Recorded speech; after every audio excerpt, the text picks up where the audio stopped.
Welcome. So pleased to see you all here. I'm Vince Cipolla, president of the Municipal Art Society. It's great to be with so many of you tonight who care so much about the future of New York City. And here we go. As I'm sure many of you do, we at MAS recognize that as a dynamic, ever-changing global city, New York is constantly innovating and creating. And for more than a century, MAS has been leading, encouraging, discussing, and advocating for the best ideas in urban planning, design, and historic preservation, with the aim of enhancing livability for all New Yorkers. We have a long history of this work across the city, but also in this particular neighborhood, going back to the 1950s and 60s, we joined several groups to oppose plans to allow Fifth Avenue traffic to cut through Washington Square Park, and later advocated for the creation of the Greenwich Village Historic District, the city's second ever historic district. New York is as well known for its dynamic global position, home to the world's leading businesses and institutions, as it is for its neighborhoods. Whether it's Google in Chelsea or NYU in Greenwich Village, businesses and institutions are drawn to New York's distinct neighborhoods. The scale, history, street life, and energy of our neighborhoods are essential ingredients to the success story of New York. But like most things in New York, these neighborhoods are undergoing rapid change. Columbia University in Manhattanville, Atlantic Yards in Brooklyn, Hudson Yards on the far west side, and the announcement of the new tech campus on Roosevelt Island are dramatic examples of large-scale projects which are transforming some of New York's neighborhoods.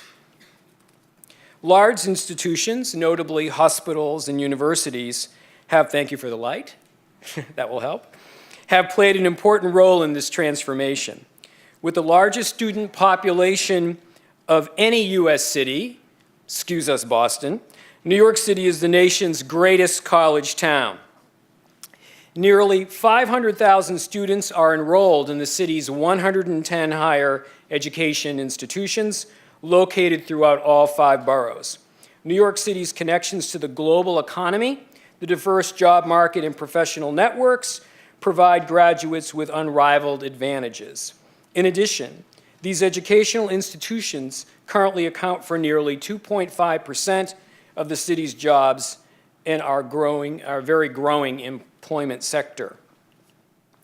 The challenge, however, that we continually confront is integrating this growth into the fabric of the city's distinct neighborhoods and doing it in a way that embraces engagement and dialogue. And that is why we are here tonight. New York University is the city's latest major institution to release an ambitious plan for expansion. The plan, NYU 2031, lays out the university's strategy to expand their campus throughout the city to address current and future needs. NYU hopes to add 6 million square feet by their bicentennial year of 2031 in downtown Brooklyn, the Health Corridor on First Avenue, and in Greenwich Village.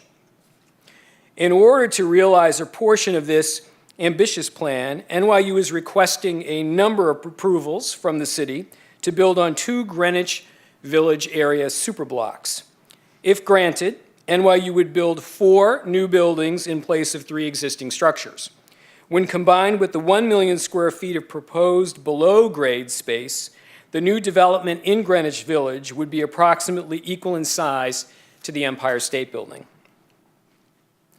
I know many of you are very familiar with the details of this proposal, but for those of you who are less well-versed, we thought it would be helpful to do a quick tour of the site and the university's proposal. NYU's Greenwich Village campus is in one of the city's oldest and most important historic neighborhoods. NYU's proposed development site, located just southeast of Washington Square Park, is the result of a slum clearance project of the 1950s that cleared 6 city blocks of what were described as blighted buildings and combined them into the 2 superblocks that exists today. NYU acquired the South Block, pictured here outlined in red, in 1963. The site is primarily residential and includes the landmarked Silver Towers designed by I.M. Pei, the Morton Williams grocery store on the corner of Bleecker and LaGuardia Place, and the Kohl's Gym along Mercer Street, completed in 1981. NYU is proposing to replace the Kohl's Gym with a multi-use building dubbed the Zipper Building along Mercer Street, which would include a 299-foot tower on the corner of Mercer and Houston and several other building segments of varying heights. The single-story Morton Williams grocery store would be replaced by a 14-story building with a dorm and potentially a 100,000 square foot space NYU would donate for use as a public school. This image, looking west along Mercer Street, shows the proposed Zipper Building with the tower on the corner of West Houston, and also shows the proposed Mercer Building on the North Block. This next image shows the existing buildings along LaGuardia Place looking east. Pictured is the 14-story Bleecker Building on the South Block, which would also be built in place of the Morton Williams grocery store, and the LaGuardia Street Building on the North Block. Currently, the North Block is also residential, except for a single-story retail strip along LaGuardia Place. The Washington Square Village apartments are approximately 160 feet tall, and between the buildings is an interior landscaped open space and 2 play areas along the eastern side of the site. NYU would demolish the LaGuardia retail strip and build 2 new buildings along the western and eastern sides of the block. The LaGuardia building is proposed to be 158 feet, and the Mercer Street building would be 248 feet. NYU has applied to acquire portions of the sidewalks along the east and west and turn them over to the Parks Department after building below grade. Here is a three-dimensional diagram showing the existing buildings in gray and the 4 proposed new buildings in white. This is the timeline for the city's Uniform Land Use Review Procedure, or ULURP. NYU's application is now being reviewed by the Borough President's Office and will then go to City Planning, followed by the City Council. MAS has spent several months looking carefully at the university's plans, and we have developed a detailed position which can be found in our website, mas.org. Tonight, we continue to broaden the discussions about NYU's project as well as the future of institutional development in New York City. The city's challenge, and really our challenge, is how NYU and other large institutions can grow and change while supporting the neighborhoods that make New York uniquely New York. Thankfully, to help us through these complicated and contentious issues, we have a truly great panel with us today, and joining us is Hilary Ballin. Hilary is the Deputy Vice Chancellor at NYU Abu Dhabi and Professor of Urban Studies in Architecture. Hilary has published widely on urban planning issues in relation to social, political, and economic forces, and most recently curated the exhibit, The Greatest Grid, the Master Plan of Manhattan, at the Museum of the City of New York. It was also announced last week that she is one of a few recipients of the American Academy of Arts and Letters 2012 Architecture Award. Congratulations, Hilary. And Gary Hack. Gary is a former dean and professor of urban design in the School of Design at the University of Pennsylvania. His work includes plans for the redevelopment of the Prudential Center in Boston, the transformation of New York's West Side waterfront, and other large-scale urban development projects. He has authored and co-authored many books and articles and has served as the chair of the Philadelphia City Planning Commission. Brad Holman. Brad is chair of Community Board 2 in Manhattan, which covers Greenwich Village and the NYU expansion area. As chair of CB2, he has led several community-based planning initiatives, including the creation of new public schools, open space, and an AIDS memorial on property owned by St. Vincent's Hospital. Brad is a graduate of Harvard Law School and Oxford University, where he was a Rhodes Scholar. Had to get that in, Brad. Sorry to embarrass you. And Ron Schiffman. Ron is a city planner with decades of experience providing critical guidance to community-based groups in low and moderate income neighborhoods. Ron co-founded the Pratt Institute Center for Community and Environmental Development and is now a full-time faculty member at Pratt. Ron was one of the principal planners for Community Board 9 in Manhattan when Columbia University first proposed their expansion into Manhattanville. And our moderator, John Alschuler. John has spent over 25 years guiding, both those things. I know, that's what it is when you lead something. HRNA's real estate advisory practice. John's wide-ranging practice is national and international in scope, ranging from New York to London. John also serves as board chair of Friends of the High Line, and he teaches as an adjunct associate professor in real estate at Columbia University. I will now turn the evening over to John.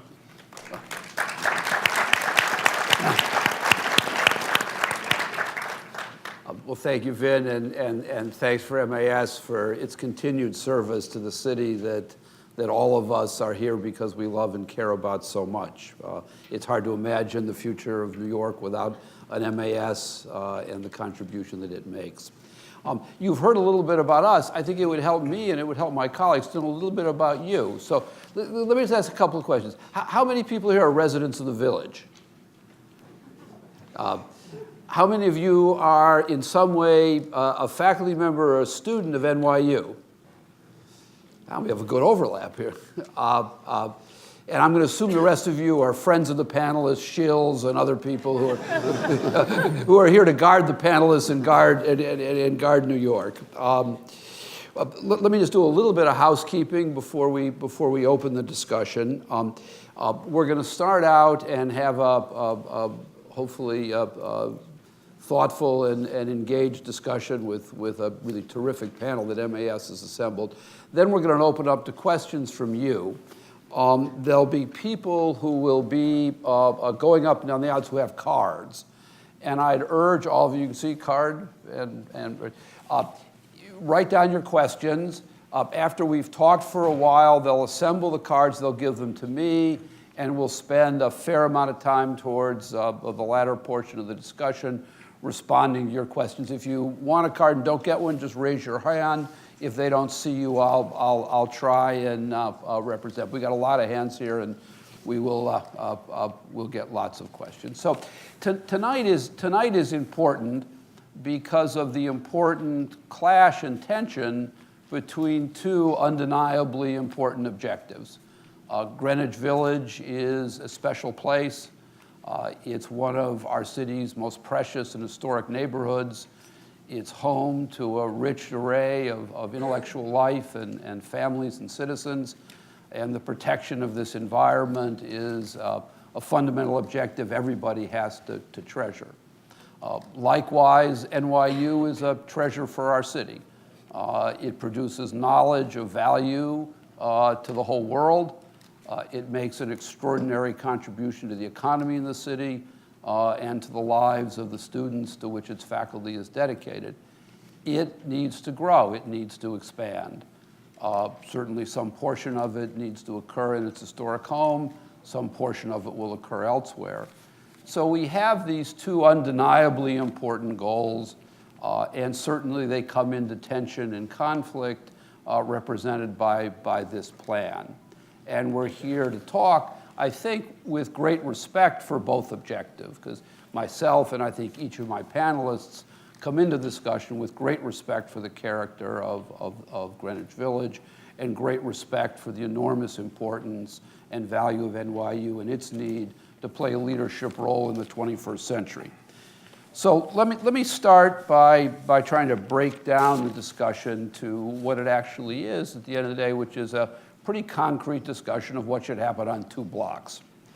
And let's talk about each block separately and see if we can disentangle attitudes towards the global plan by looking at the block. And let's take something I hope we can all agree with, which is hopefully nobody really is in love with coals and believes that coals should be here for the next century. We're not going to landmark coals. So let's just assume coals goes away and a building should go there. So the real question then becomes, what replaces it? What kind of a building, how large, and of what character? So let me ask my colleagues, do they agree with that? Is there anybody here who believes Kohl's should stay? And if we can all agree, we're going to get to lots of, okay, how many people here want Kohl's to stay? Okay, well, we got some people, but I'll say a vast predominance are in favor of Kohl's going away.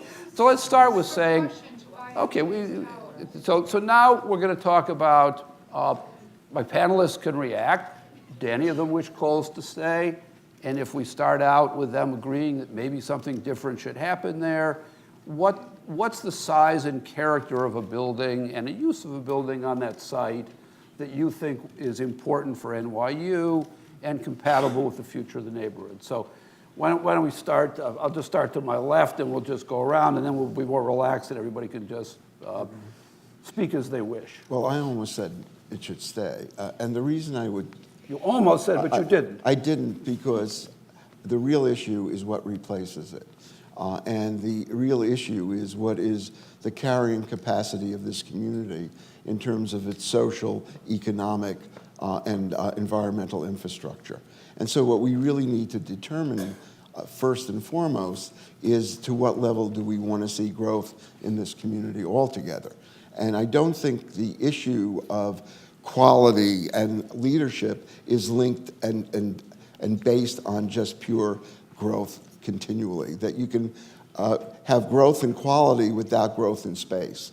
And you can have growth taking place within the city of New York and the quality of the institution continuing to grow, and it's continuing to be a great influence on our society without thinking of it having to grow in this particular place. I'm not saying it shouldn't, but what I'm basically saying... So Ron's concerned that if Kohl's goes away, something worse could happen. Yeah. Hillary, why don't we skip down to you so we get... Because I'm a pro-growth girl. I don't want to... We went to here to the farthest away. I think it's essential for a thriving city to grow, and I also think it's essential for a thriving university to grow. It won't thrive, a research university won't thrive without additional space. Knowledge grows, and the platform to produce that knowledge, to develop new programs, to meet the issues of the 21st century are space dependent. So I have to say that I disagree with Ron, which won't come as a surprise. We're shocked.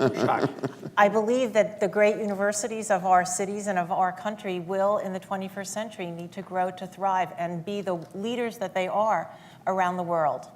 Brad, the community board obviously debated this at some length and has a position. What's your sense? We did. Well, just first, thanks, John, and thanks to MAS for organizing this, and thanks to all my fellow residents for coming out. I really appreciate the support. You know, I agree with Ron, but in particular about what replaces Kohl's and what is planned, which is often missed in some of the discussion, is that there's actually a fifth building being proposed by NYU, which is the temporary gym in the middle of Washington Square Village. And the community board has a serious issue with that proposal. It's, you know, it's 25,000 square feet or larger, because it really does create 10 years of additional construction. So you can't look at Kohl's in a vacuum. You have to look at what is planned to replace Kohl's, and the temporary gym, and the community board's opinion, is really the wrong way to go. We should find, NYU should find another location to replace Kohl's for their sports teams. Gary? So because they're adding more space, people make the assumption that's growth. They're not going to expand the number of students they have. They're not going to expand the number of faculty in any major way, maybe slightly on this. So in what sense is that growth? I mean, it's actually, if you look at their numbers, they really have half as much space per capita, or by any other measure you want to do, as any other university in their peer group. And the peer group is urban universities. They're not greenfield universities or elsewhere. So for NYU to survive, it seems to me they do have to get the kind of space that they need for future education. And that future education is going to be much more about people coming together for education, And the kind of spaces that they're proposing are ones that give them the capacity to grow as an institution, not grow in terms of numbers and space and the rest. If they're building new housing and not adding more students, then those students are living somewhere now, and they're going to be brought back into the campus. They're not going to be in the adjacent neighborhoods. And so it's really important to see this for what it is, which is a change in the nature and character and capacity of the university to offer a really good education. And I think you could argue NYU is the most important institution to New York City in terms of its, no, I'm serious about that, in terms of its impact broadly across the city. And, you know, it seems to me it's really important that there be some way found for them to accomplish their objectives and for the neighborhood to feel okay about the way that they're accomplishing those objectives. Let's talk about what's going to happen in the Zipper building. One use there is a hotel. And if we give deference to NYU's need for space, for academics, and for its students, New York does not suffer for an absence of hotel space. And what's the reaction of the panelists to the presence of a significant non-academic building in an area which, you know, everybody, including NYU, understands has constraints for space and density and use? So we can, everybody should just jump in. Go ahead.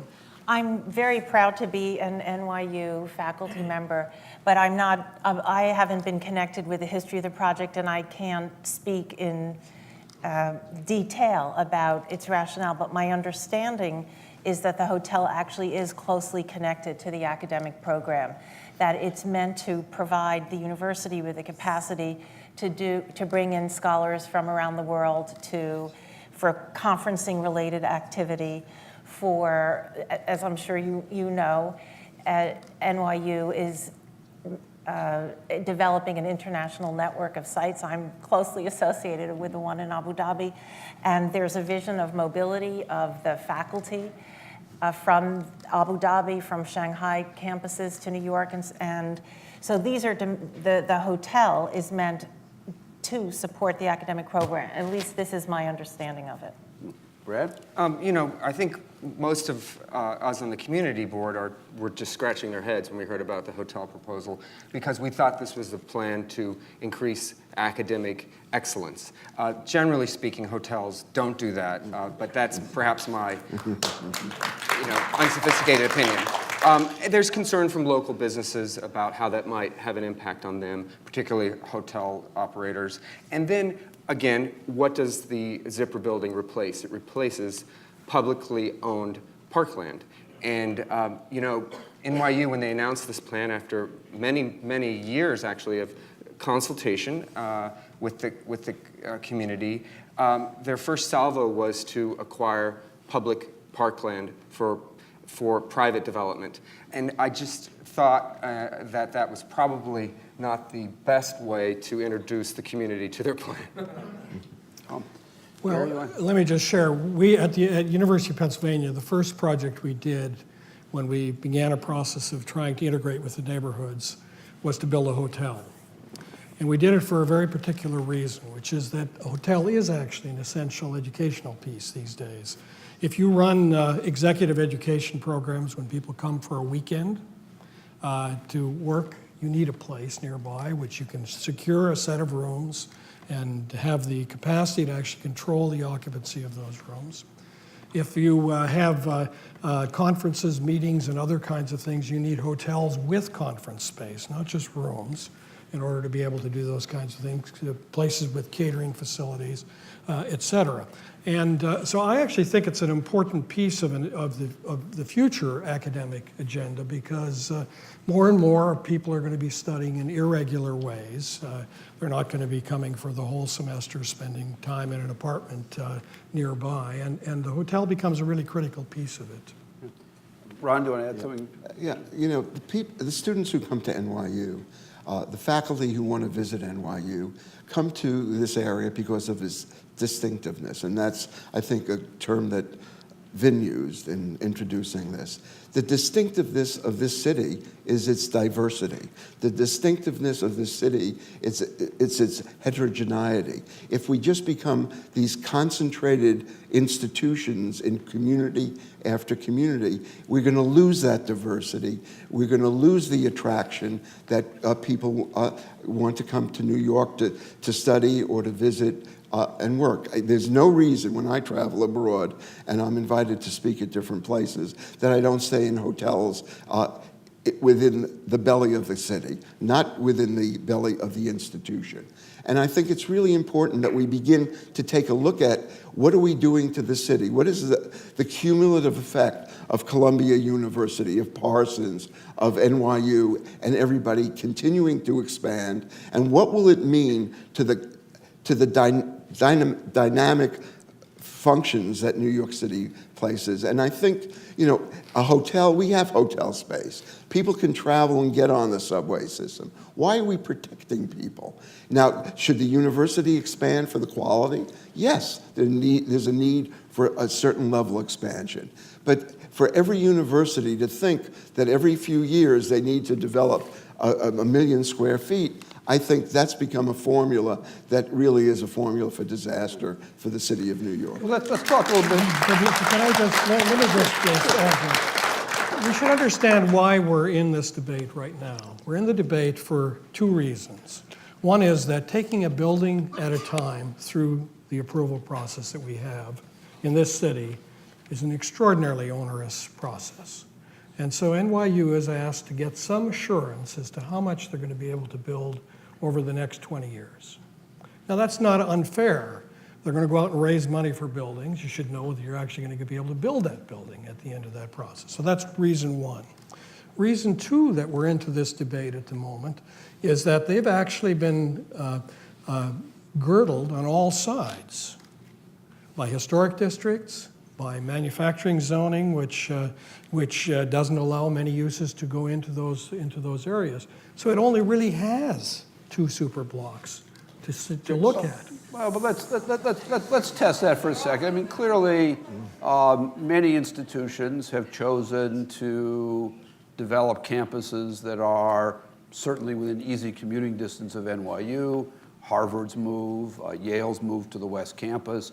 Very prestigious, very important institutions have recognized limits to growth within their own area. But they have two other campuses now. But let me just pose a question, principally to Brad to start with, which is that New York City has all the distinctiveness Ron mentions, but also one of the things that's distinctive about us is we change, we grow, we evolve. We're not a city that's ever said, we're going to freeze ourselves in aspic and that's what we're going to be like. We're not a museum environment like London, or much of Paris. We change, we morph, we mutate. It's part of the energy of the city. We're a city that has an obligation to grow. The mayor projects an additional 1 million people in the city by 2030. This is an area well served by transit. It's an area that if growth doesn't occur here, it will go somewhere else. How does the community board think about the fact that growth has to occur within the community board? The question is how much? It's hard when you read the community board statement to figure out how do you actually measure the amount of growth that you think is healthy and constructive. Well, I think that's what a community board is for, to represent the voices of the community. And let me just say from the outset, during our months and years of discussion on this project, we had not a single individual who was unaffiliated with NYU or the project who supported their expansion plan. So to me, that's a resounding statement of the negative impact of the potential on the potential quality of life. One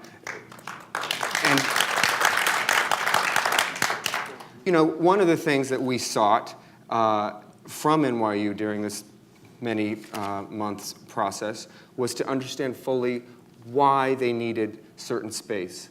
And the Zipper building, it's creative and obviously enormous. We never got from the university what it was going to contain exactly, other than a hotel and a gym and a supermarket. We never got specifics as to which academic programs were going to be there. Was it going to be lab space? Or we even heard once that it was going to be a performing arts center. That is, lack of information. It makes it very difficult for a community board, 50 volunteers, to do our job. So we persisted and asked many questions. Let's stick with the core question, which is there some level of expansion that could occur at NYU that you believe the community board would say, that level of growth is terrific. We think that's appropriate. I mean, you said no virtually to everything. I find it hard to imagine the city will say no to everything. My presumption is that some change is likely to occur here. What level of change do you think is constructive in the neighborhood today?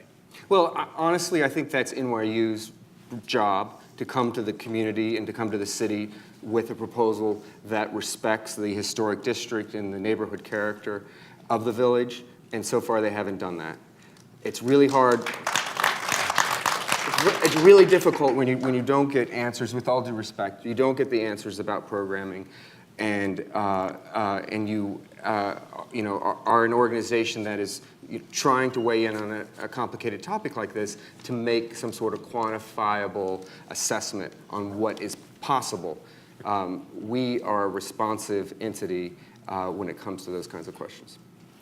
I successfully dodged your question. You did twice, so I won't try a third time. But I think at some point, to say the obvious, there's going to need, I think, to say Kohl's is going to go away, something is going to happen, and how big.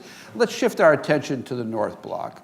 In many ways, we have a question here, I think, about the character of the open space.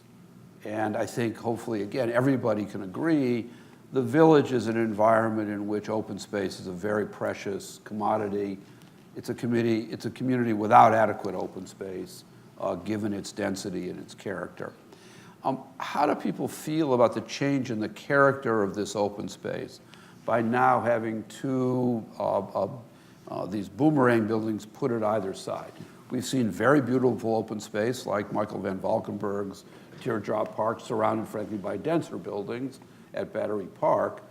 But I don't want to be unfair to Hillary. She writes beautifully in her introduction about the relationship of the city grid to its open space. We now have an open space separated by two buildings from its street grid. I'd like each of the panelists to respond to how they feel about what the buildings do to the character of the open space in the North Block. Well, I was unfair to you, Hillary, so I might as well let you start. I didn't feel that you were being unfair. I'll take a historical perspective, if I may. Both of the super blocks were created by Robert Moses after the 1949, after Congress passed in 1949 the Urban Renewal Program. And the open space was actually not in these urban renewal programs public space. And the way that Paul Lester Wiener designed Washington Square Gardens, in fact, there were meant to be two pendant buildings along the north-south streets. The Mercer Street building was meant to match the commercial strip that's on LaGuardia Place, and it wasn't built. The park sat above a parking garage. It sits above a parking garage. And so there was the accommodation of the automobile, which we now think is inappropriate, and a park that was meant to serve only the residents of Washington Square Village. It was privately owned.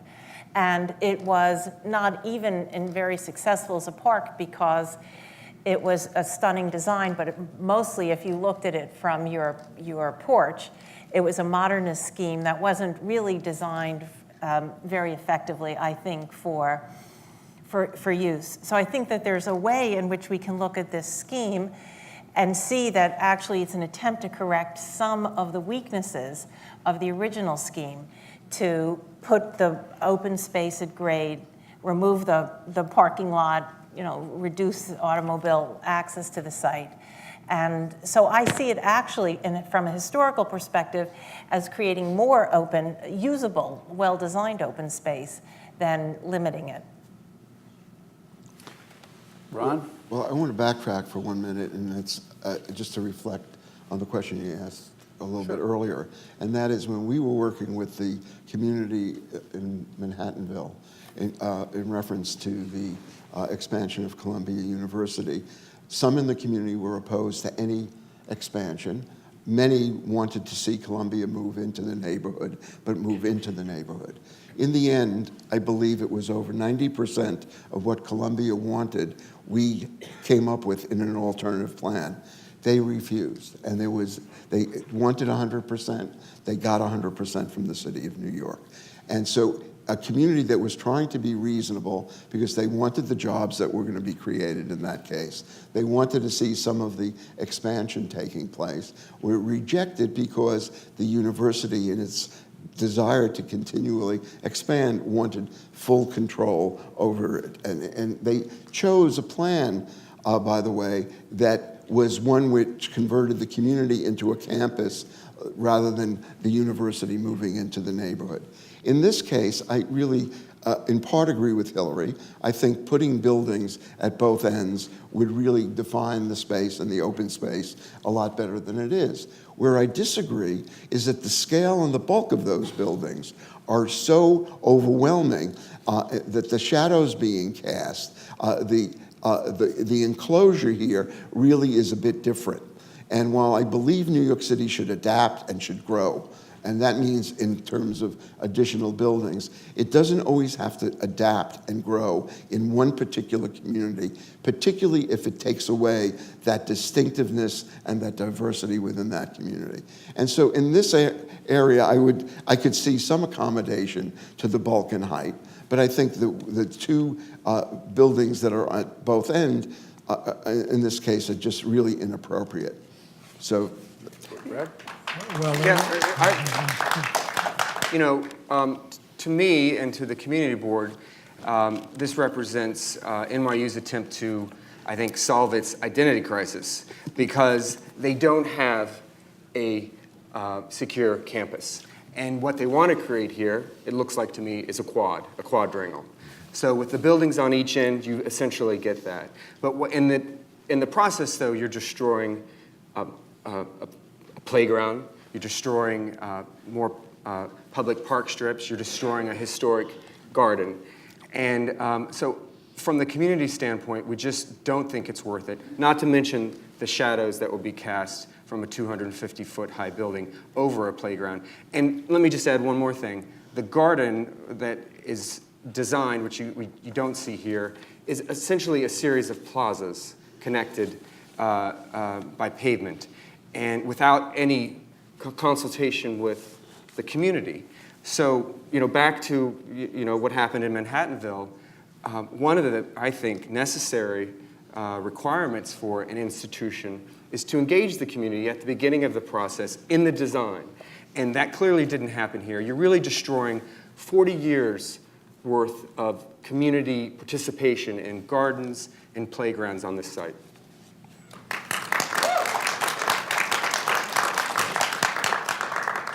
I think that I walked over to the open space before I came here tonight to just take a look at how it's being used, and actually it wasn't being used much at all. Maybe it's the weather. Well, I don't know. It looked like a pretty good day to me on it, but and it's partly because of the way it's designed. You actually can't get into it from the two ends at the moment. You have to go. Well, I'm sorry, I couldn't find the way. Let's let Gary just speak, and we could all ask questions later. Yeah, you had to go under the building through the portals into the open space. Most of it was elevated above the street, and so I agree with Hillary. It's not a terribly successful open space the way it is now. Question is, what does it do? One thing it does, which is really important, is that it gives good light to the north building, the north residential building, and that's something that has to be accounted for in doing this. By the way anything is shaped that gets put in there. Second is that I think it really is important to have a better flow through that space from one side to the other side.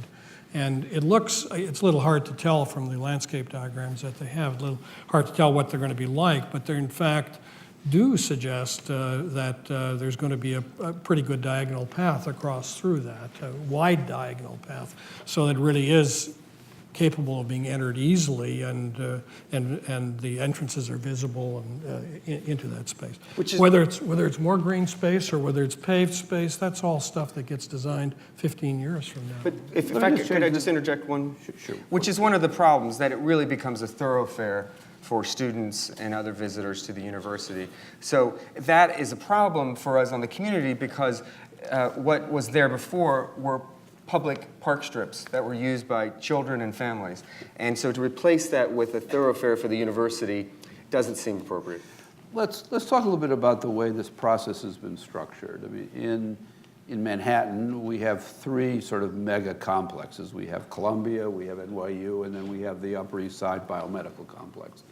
On the Upper East Side, there's this essentially fragmented process whereby Sloan Kettering will propose a building, and then 2 years later, Cornell will propose a building, and then a year later, New York Hospital will propose a building, and it proceeds incrementally. Columbia took an approach with its master plan, NYU has proposed its. In the latter two instances, we have the debate we're in now, or the debate we had at Columbia. Is there a different role you think the city should play, or is this process of essentially having the institution act really like what it is, which is a real estate developer, where it makes a proposal and it goes through the Euler process, we negotiate it? Is this the right way for us to be planning for the future of these great institutions? Or is there a way that you think we'd have a more constructive dialogue between an institution that has to grow and a community concerned about its preservation? Let me start that. I mean, Gary, you chaired a planning commission. You have important institutions in Philadelphia. Do you have any perspective on whether or not the process we're using is the most constructive one as a city? Well, I think most cities, and Boston's done it, and Philadelphia's done it as well, have an institutional master plan process, which is that you create a master plan that's a long-range plan, not an incremental building-by-building plan, agree upon it, and then the institution has a certain level of security about what it can do and what it can't do.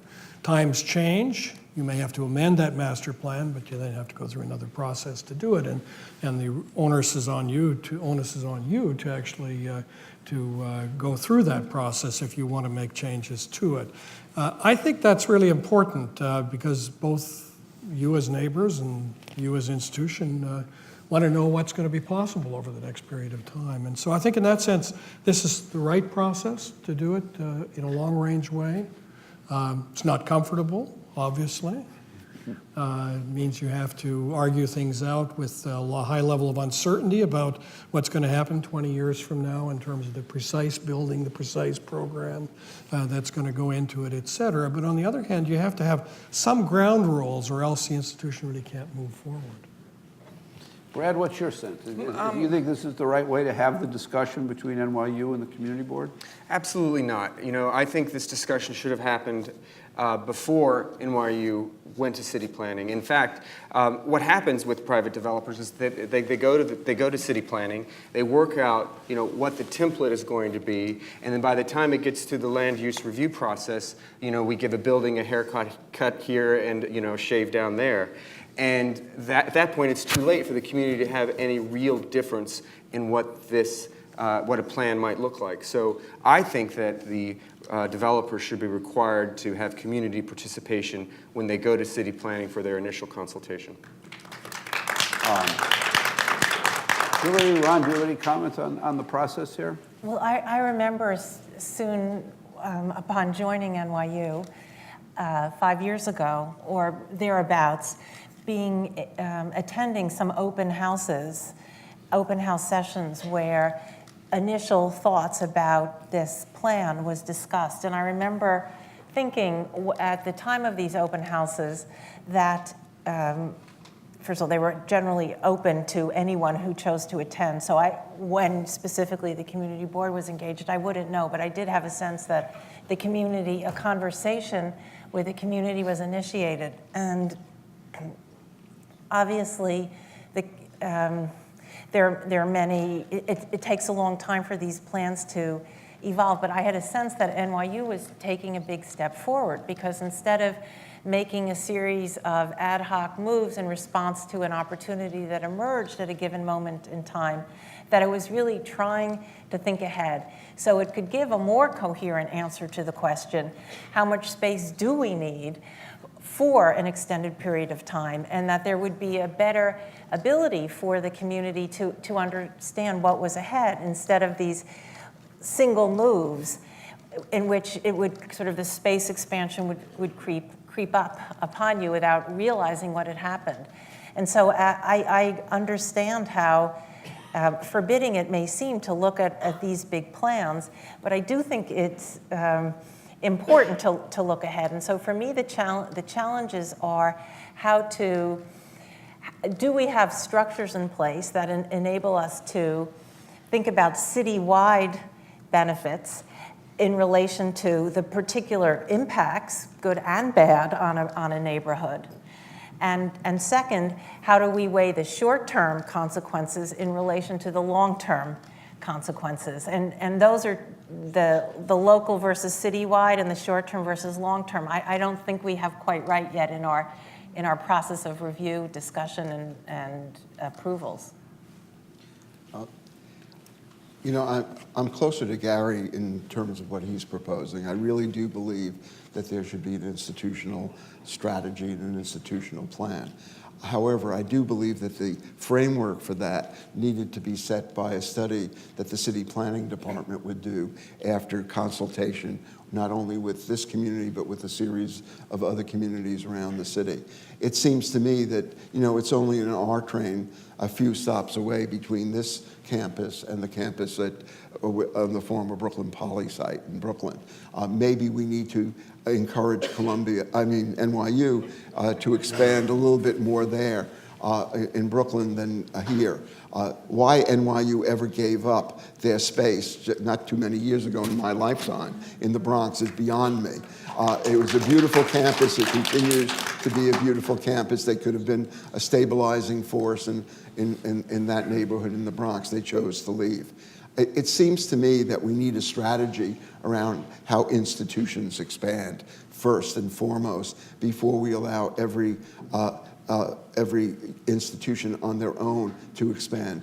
And maybe I'm cynical, but most of the boards of these institutions are really real estate developers. They're not educators, they're not medical transition people. And I sat on the City Planning Commission for 6 years. I know how the commission functions. I represented Community 9 before the city planning department. And believe me, there is no negotiation. Not when you're paying a consultant $100 a month to advocate for you before the commission. Not when you're there with 5 or 6 different law firms, some of which are still in the room today. And it seems to me that we really have to open up this process so that the people of the city of New York really have a say, and the institutions do, so that we really wind up with a parity of power in the decisions that affect the lives of the residents, the faculty, the students, and the institutions. And you know, a lot of faculty members at NYU, I think, are in this audience, and they're not in favor of this expansion, because it also reflects on the quality of life that they, as on a daily basis, will have to experience. So I really think it's important that we look at this in its full dimension rather than just a real estate deal.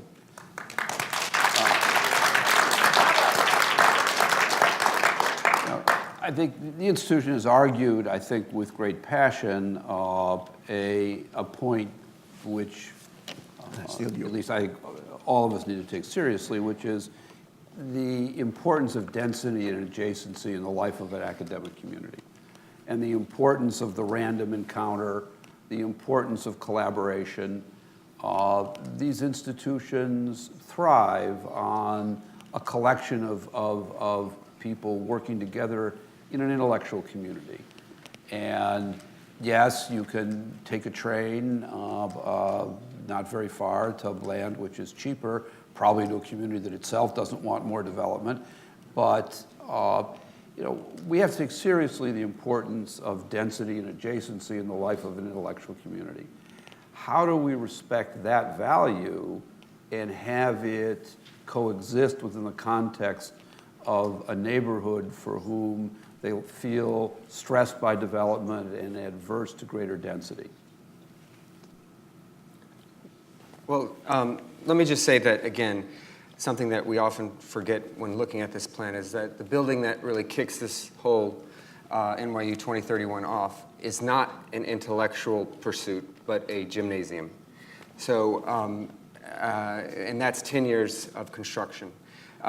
So putting that aside, it seems to me that NYU needs to do a better job to explaining to the community what will actually occur in these buildings. How can we as a community assess, what intellectual pursuits will occur in them unless we know? Let me just cut in. I think, Gary made the point, which I think is serious, which is you have an institution that's been asked by the community and by the city to project a building mass over 20 years. It's very difficult for these, it's impossible for them to describe use and character of an intellectual endeavor over a generation. So isn't it in the community's interests to say, let's define height, bulk, and density, and then let the plan evolve as to use?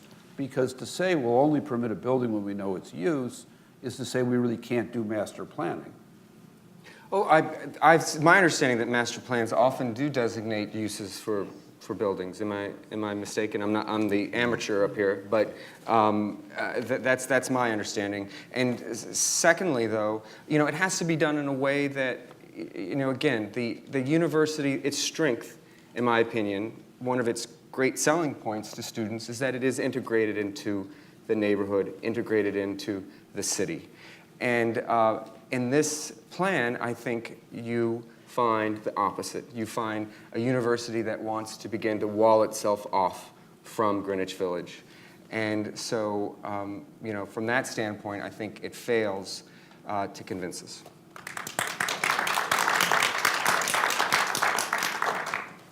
How do you, as both a former academic and a professor, think about the needs for adjacency and density of campus, as opposed to creating satellite, maybe not as far away as Abu Dhabi, but Ron just suggested the R train. So how do you think about the tension between the ability of a university, which this one and other great ones have done, to establish distant nodes, but then have a density of a core function that is integrated in a single environment? Well, it's really interesting that as we are able to work more remotely, people also want to be more together. I mean, this is sort of the great irony of the internet and our communication systems. And so the capacity to, let me digress one bit. MIT has begun a process of offering courses online. First course they offered has 90,000 people enrolled around the world. 90,000. Those people are going to want to come together on that campus and meet some of the other people, meet the faculty member, and do other kinds of things. Even though they can communicate the substance of that course in a distance way. And I think as we move forward on this kind of stuff, actually, it's going to create more demand for coming together, even though we have the capacity to work in distant ways. I mean, look at how many people spend time in coffee shops with others. How many people spend time at other, third place haunts with other people that they know. And the internet and the communications technology and all of that is what's fueling them coming together on it. And so in that sense, I think having a really important rooted campus is going to be important in the future, even more important in the future as we expand our capacity to influence people through their education at long distance. And so I think, somehow they've got to find ways to create the kind of spaces where more people can work collaboratively, be together, and so on this campus. And my guess is that those two shaped buildings in the Washington square. I think they're elegantly called the boomerang building. Yeah, well, Whatever. technical term is shaped. I mean, that's what those are. Those are, and the underground space, places where people can come together and work collaboratively. Putting aside, what we've heard, and let's take it as stipulated, concerns about density, concerns about growth. I think, both, Brad and Ron have been very eloquent. Do you disagree with what Gary said about the value of density and the value of adjacency in the life of a 21st century? I couldn't agree with Gary more about the internet forcing us and creating in us a desire to see people, to touch people, to interact with people. I do think there's a limit to density. And I don't see that in any way or shape or form that this campus can expand slightly, not to the degree it wants to, and still continue to provide that here. It has Governor's Island, it has Welfare Island, it has the Brooklyn campus, there's the Bronx, there are dozens of other places, and all of those need to have that kind of interaction. But to think it has to be in one place, I think in the long run is going to be self-defeating for that institution, because it's going to become so monolithic that you won't be interacting with what really is the stimulus of coming to an urban educational environment, and that's the communities that surround the institution. Let me follow up the way I did with Brad a minute ago. In a prior life, I was city manager of Santa Monica, a small town in California. I fled because when you started to propose a 4 or 5 story building, people protested against, turning Santa Monica into Manhattan. And they say, oh my God, for them, if you had to wait one turn of a traffic light, it was, the end of civilization. We live in a dense place. We live in a place, frankly, that 90% of America would come to and say is too dense. People have come to New York because they love density. They love the energy, they love the force that density creates. We look at many models around the world and we're not that dense. We're certainly much less dense than a lot of the emerging environments in Asia. Other than saying it's perfect today or it is what it is today and we should never add another resident, how do you actually figure out why there's a limit to density here? Because I think one can actually calculate what the carrying capacity is for environmental issues. You can carry out... The subway carried many more people, decades ago than it does today. But there's a need for open space, there's a need for air, there's a need for dealing with the heat island effect and having greenery around us. And there's also a psychological impact that it has.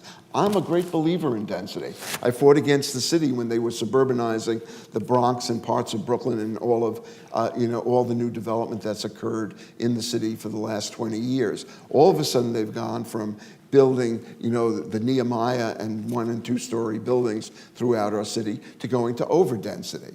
There is a reasonable balance, and New York City, you get out on the subway cars, there's a point when I travel into Manhattan all the time, and you sometimes have to wait 2 or 3 trains to get on it. Until we increase that capacity, the subways are being overtaxed. Until you have enough air and light, it's being overtaxed. And there are also social considerations. I think we can begin to see some limits in some places. Yeah, and John, this isn't Singapore. It's not Midtown Manhattan. It's not even Santa Monica. It is. Alas. It is a historic. We don't have the weather. It is a historic neighborhood, and there are historic resources in this neighborhood. The IMP Towers were recently landmarked. The gardens in Washington Square Village are eligible for being landmarked by the state. So density is something to be considered, but when it's adjacent to historic resources, I think that changes the equation significantly. Okay, I've got a set of cards here of questions from you in the audience, so I'll attempt to navigate what is certainly better handwriting than mine, but if I butcher it, be kind to me. So successful organizations consider the needs and interests of its stakeholders. Are the needs and interests of all stakeholders in the NYU family created equal as they relate to NYU 2031? If not, which is the most important?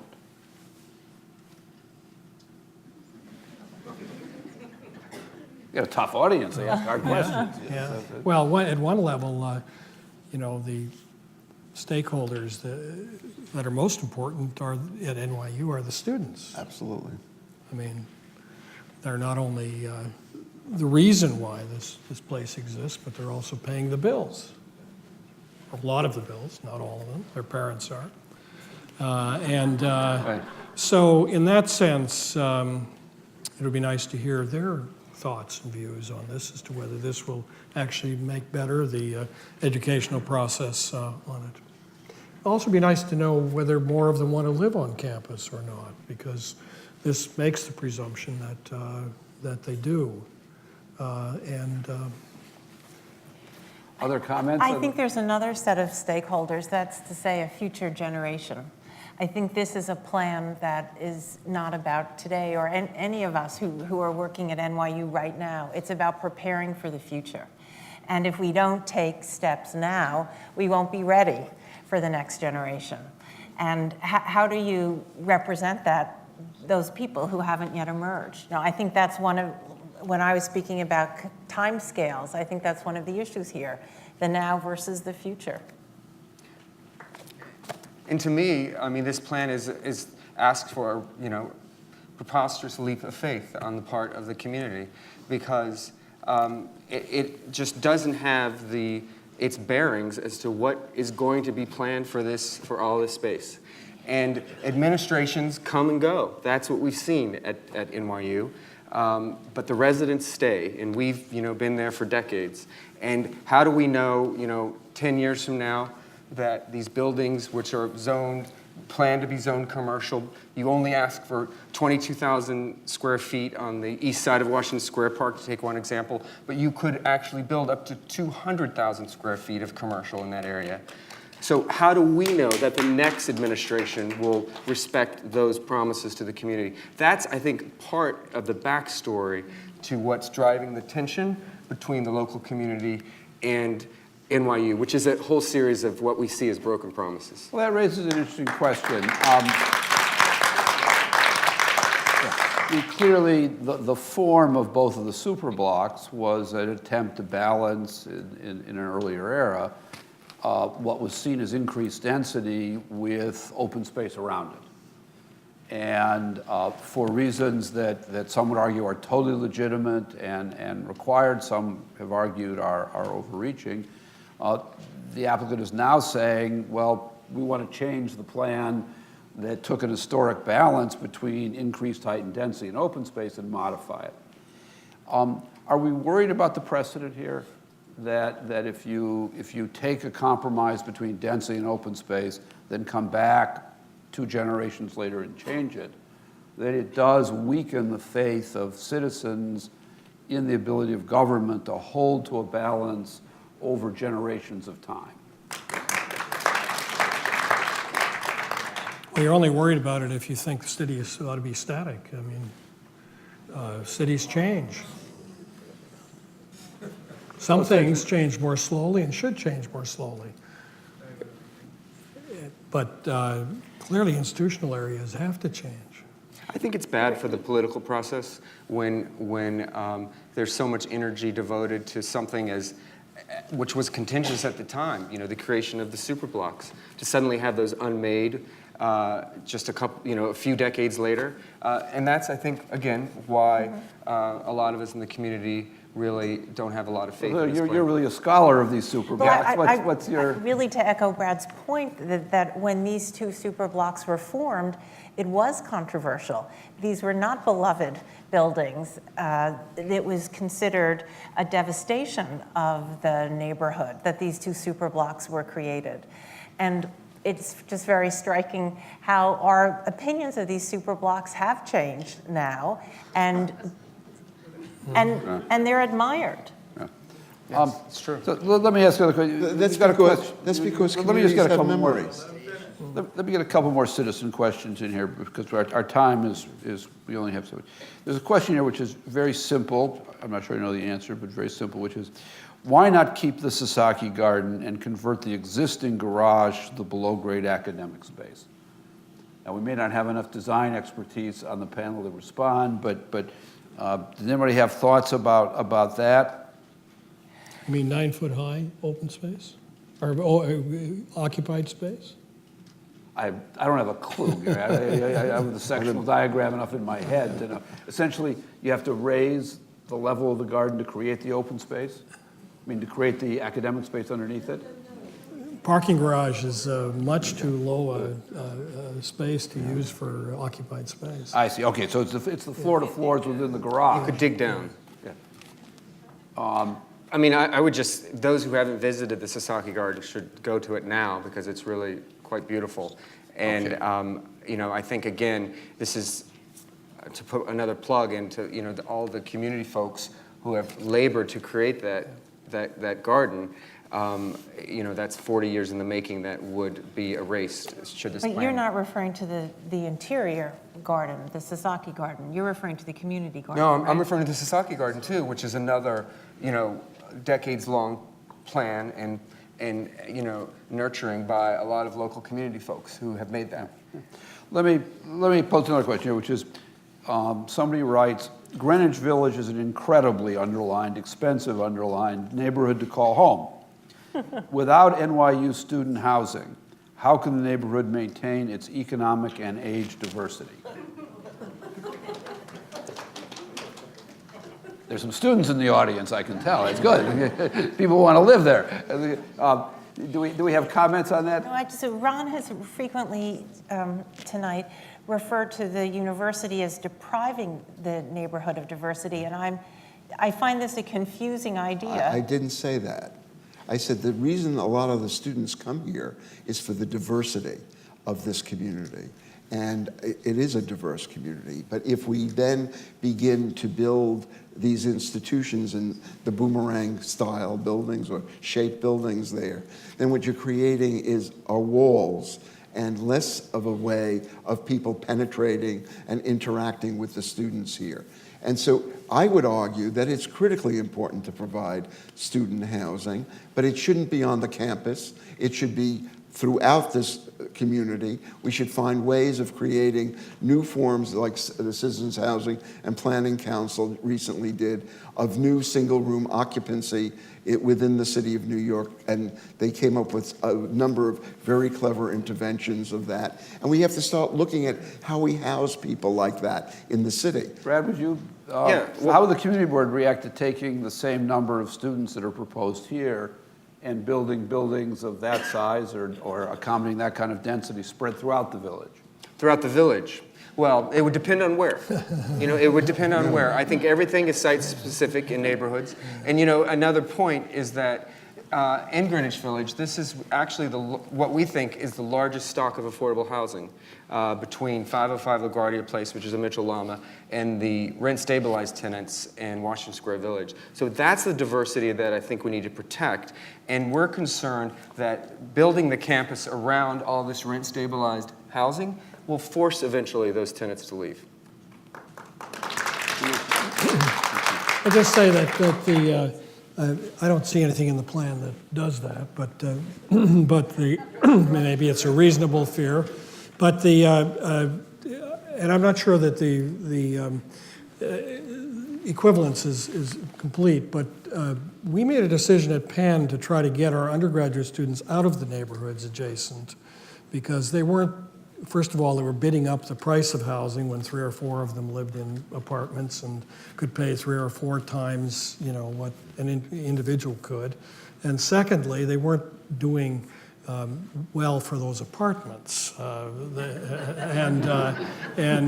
Such a polite way of describing it. It might be that there's a difference between graduate students and undergraduate students. Graduate students probably you do want living out in the neighborhood, and undergraduate students you may want to pull into the campus. You know, if I could just respond, you know, one of the issues is at 505 LaGuardia Place, they have a land lease with NYU, who's the owner, and we think that all the commercial development that this plan brings to the neighborhood will actually increase their costs, and they're negotiating with NYU in a few years. If in fact the commercial value of the land is changed, that could make it more difficult for them to actually keep their lease with NYU. Let's talk a little bit about just the form of the super block. I'm going to combine a couple of the questions here really into one. I mean, speculative, but I think all of us would probably be surprised if city planning would agree to create the super block form again today. Certainly not an environment like Greenwich Village. One of the great things about New York is having development along the street and along the avenue. One of the things about this plan is it attempts to create a more lively and engaged street wall. Certainly, go back to my love for Coles, the space along Mercer is likely to be somewhat different and perhaps more active and energized after the plan. Is that, again, I understand people are going to say it's too high and it's too dense, so we'll stipulate that for a second, but do people see a value in trying to mitigate some of the effect of the super block on street life in an area for which street life is the heart of the character of the village? I do. I think it would be a massive improvement. However, I think what's being proposed is just the opposite. It doesn't really recreate that street light. It's not street life. It's not linear. It creates a funny base, and I would look at it in a completely different perspective from an urban design point of view. I think the part where I think it really would help is on Houston Street, where now one's faced with a blank wall for a good deal, for the equivalent essentially of one city block across Houston Street. Having a hotel entrance and some retail uses and other things like that would actually make quite a bit of difference on that piece of it. I have to say the one part of the scheme that I find really, going back to Ron's point about density, too dense, I think, is the LaGuardia Place building. And I say that on the southern block, the one adjacent block to the Silver Tower. Right. And I say that because if that is actually going to have a school in it, I think there are too many uses being layered on that site there. And I think that if I understand it correctly, that came as a result of not being able to get some more space somewhere else, and so it got added to on that. And I thought the earlier schemes were a little better on that block, and they would add energy to that corner. I mean, it has a supermarket now, but the supermarket only has a small piece of entrance on that street. And but I do think it's a little too dense. By the way, I was referring to the northern block. Right. I do think the street is improved on the southern block, and I agree with you about the. Brad, what's your sense? Is there a plan which the community board would find acceptable that would bring development on the southern block out to the street along Mercer, and putting Gary's comment in context, putting the height aside, create a greater and more active street presence along LaGuardia? Mm-hmm. Are those good things? I think there could be. We haven't seen it, so I'm really responding to a hypothetical. But there could be some merit in that. Back to the school issue. That's another unanswered question for us because there's no real evidence that the Department of Education is interested in the school. So a lot of these things are hypothetical, and it goes back to the fact that we don't know what uses are, that we don't have answers to a lot of questions. We can sit up here and ponder it over the course of an hour, but we've been looking at this plan for years, and we still haven't gotten all the answers we need. Gary, Columbia did a building not so dissimilar with a school, know it, a with garage, housing, a grocery store, and faculty That's right. housing above. So I'm not sure that mixture of uses doesn't work. But again, we don't have a commitment from the Department of Education that they even want a school. So and we're almost, and the borough president's almost finished with his review. So again, we are like looking at a plan that seems almost half-baked. We're drawing to the conclusion here, and let me just ask a final question and ask everybody to address it. To go back to, I think, where the 2 points of departures, which is the need for NYU to prosper, to be the great institution that it's been in the 21st century, I think Gary very eloquently said, to serve its students. There needs to be some capacity to grow. Clearly, Greenwich Village is a great and precious resource. It needs to have a density that it can accommodate that doesn't destroy or impede the exquisite quality of life that its citizens enjoy and that frankly supports NYU. An action has to occur. The borough president, one of the wonderful things about ULURP is it occurs along a clock. There's great discretion as to what can happen, but no discretion as to the fact that something will happen. What advice would each of the four of you give to the City Planning Commission and the City Council? Is there a compromise here that you see could serve the village and serve NYU's needs as they would define them? Or is this a situation in which a flat no should be given and we should start from scratch, or a clear yes and NYU should be granted its application as it stands?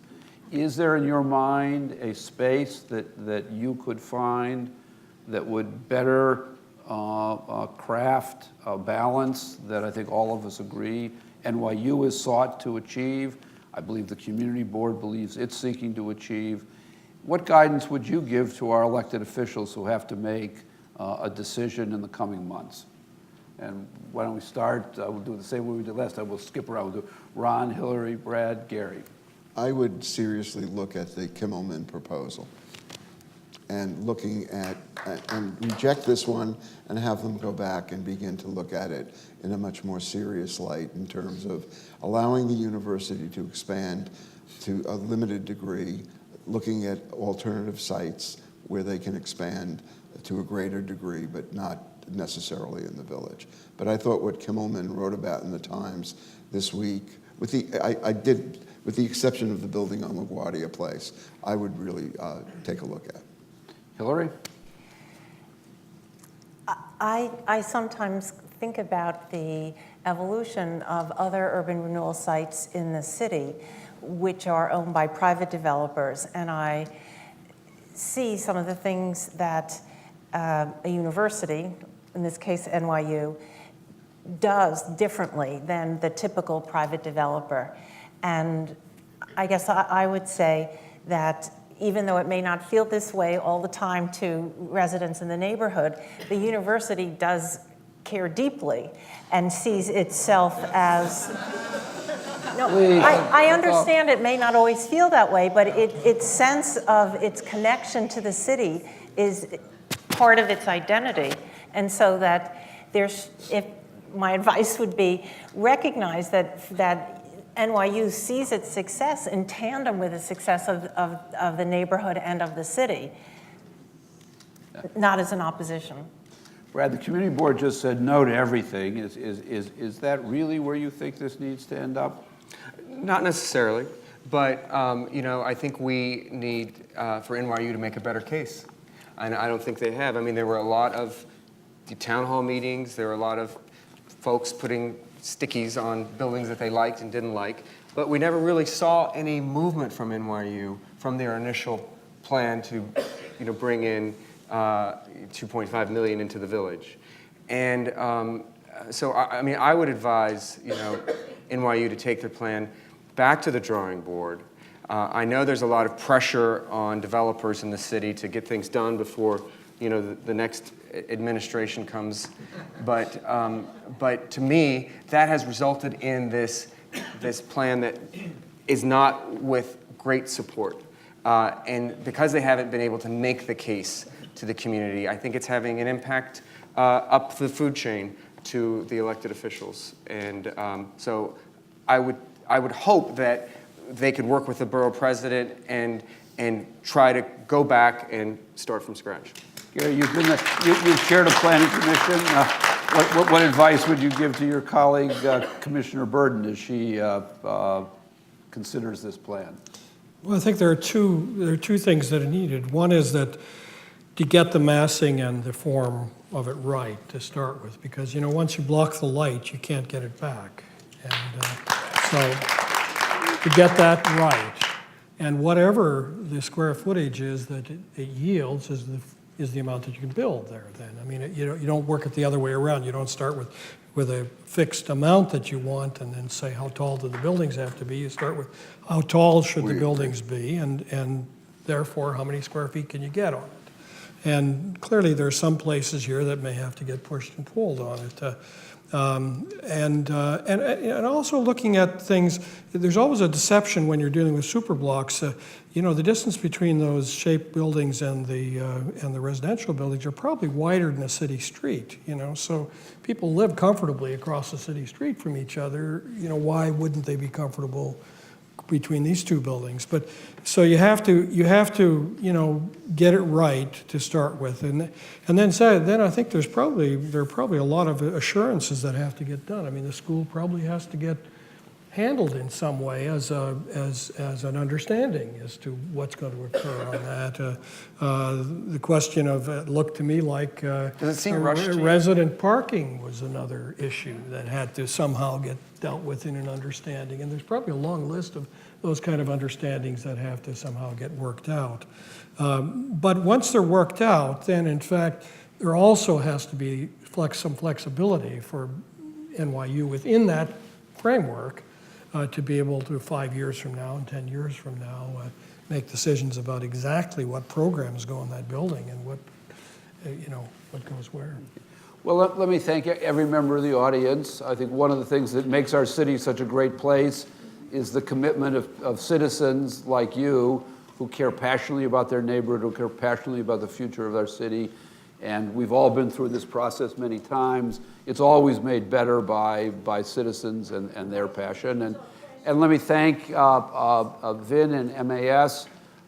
You are a distinctive voice in the city that always makes the city better. And let's give a round of applause to everybody on the panel who's been so terrific. Thank you, John and Ron and Brad and Gary and Hillary. Thank you so much. Thank you all for coming tonight.